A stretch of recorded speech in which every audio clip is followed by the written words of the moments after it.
కూర్చుంటుంది కాబట్టి లోపు చేసి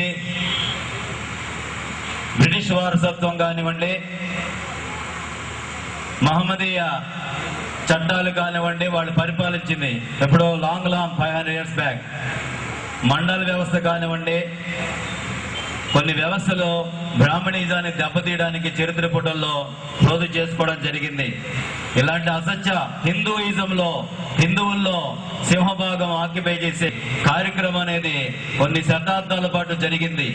బ్రాహ్మణుడికి అన్నం పెడితే పుణ్యం వస్తుందనే నమ్మకాన్ని కాలరాచి బ్రాహ్మణుడికి పొట్ట కొడితే అభ్యుదయం పుడుతుంది అనేటువంటి ఒక నవీన కాలపు కలిక ధర్మాన్ని కొంతమంది సృష్టించారు పనిగట్టుకుని.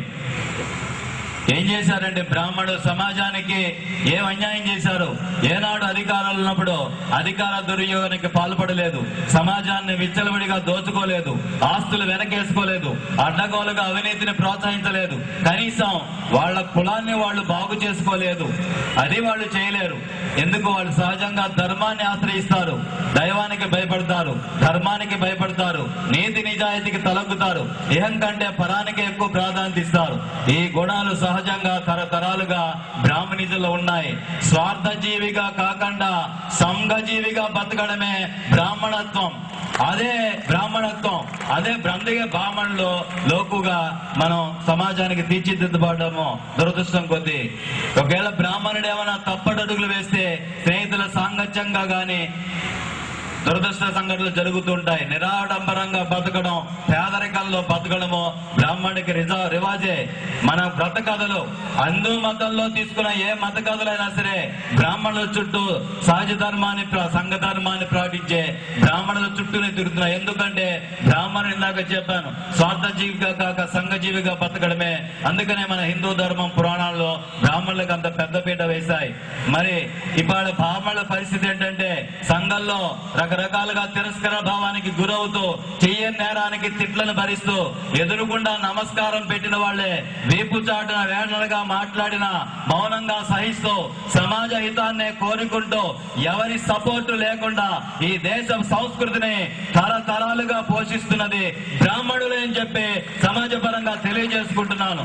ఏమన్నా బ్రాహ్మణులు నోరు మూసుకుంటారని పోనీలే వాడి కర్మకు వాడే పోతాడని చెప్పి కర్మ సిద్ధాంతానికి కట్టుబడి ఉండడం వల్ల ఇవాళ బ్రాహ్మణులు సమాజ పరంగా డిగ్రేడ్ అవుతున్నారు. అందుకే తత్వదర్శనంలో బ్రాహ్మణుల గురించి అన్నాడు, ఉద్వేగపూరితమైన ఆవేశపూరితమైన మనస్సులో అదుపు చేయబడిన అద్భుత శక్తి మానవ ప్రపంచంలో బ్రాహ్మణ జాతులకు ఉంది నిగ్రహణ. అయితే బ్రాహ్మణులు ఐక్య జీవితంలో ఉన్న స్వేచ్ఛను, స్వీయ నిగ్రహం, మరి అటువంటి బ్రాహ్మణుడు మిషనరీల వ్యవస్థ వల్ల గాని, ముస్లింల పాలన వల్ల గాని, బ్రిటిష్ ప్రభుత్వం వల్ల గాని, మండల నివేదికల వల్ల గాని సమాజ పరంగా డిగ్రేడ్ అవుతూ ఉన్నాడు. అసలు బ్రాహ్మణ వ్యతిరేక జాతీయ ఉద్యమాన్ని మోసింది బ్రాహ్మణులు. జాతీయ ఉద్యమం స్వాతంత్ర బ్రిటిష్ వారికి ఎదురెత్తి తమ బుద్ధి బలంతో బ్రిటిష్ వాళ్ళని గడగడలాడించింది బ్రాహ్మణులు. ఇలా పేర్లు ప్రస్తావించద్దు, జాతీయ నాయకులు అందరూ కూడా.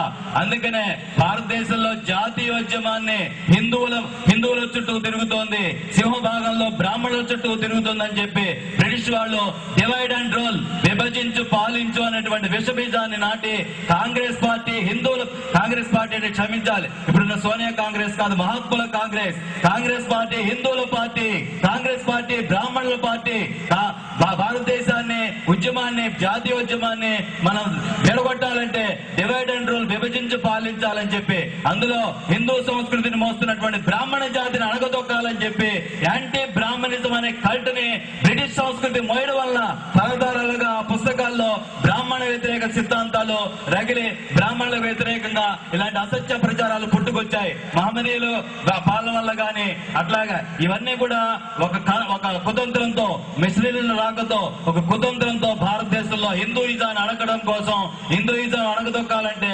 బ్రాహ్మణిజాన్ని అడగొట్టాలి.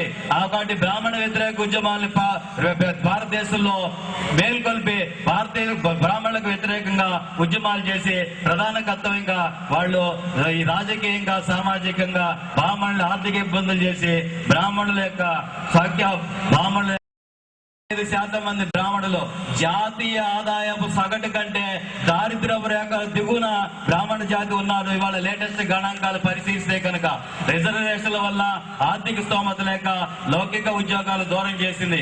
బ్రాహ్మణేతరుల ఆదాయంతో పోలిస్తే 190% బ్రాహ్మణుల యొక్క ఆదాయం తక్కువ. కాబట్టి రిజర్వేషన్ మూలంగా బ్రాహ్మణులకు ఉద్యోగాలు పోయాయి. ఒక ఉద్ఘాటన కర్ణాటకలో ఆ మధ్య ఒక ఆర్థిక మంత్రి వాళ్ళ అసెంబ్లీలో చెప్పారు. వాళ్ళ అసెంబ్లీలో కర్ణాటక అసెంబ్లీలో బ్రాహ్మణుల యొక్క కర్ణాటక అసెంబ్లీలో కర్ణాటకలో వాళ్ళ తలసరి ఆదాయం పెర్ క్యాపిటా ఇన్కమ్ లెక్క కట్టి ఆ రాష్ట్ర ఆర్థిక మంత్రి ఆ దేశంలో కిరస్థాయిలు అక్కడ బ్యాక్వర్డ్ క్లాస్ వాళ్ళ తలసరి ఆదాయం 1562.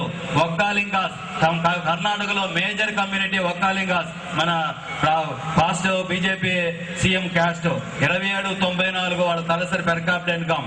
ఎస్సీలు 680, ఎస్టీలు 577. అన్నింటికంటే దయనీయమైనటువంటి బ్రాహ్మడి యొక్క పెర్ క్యాపిటా ఇన్కమ్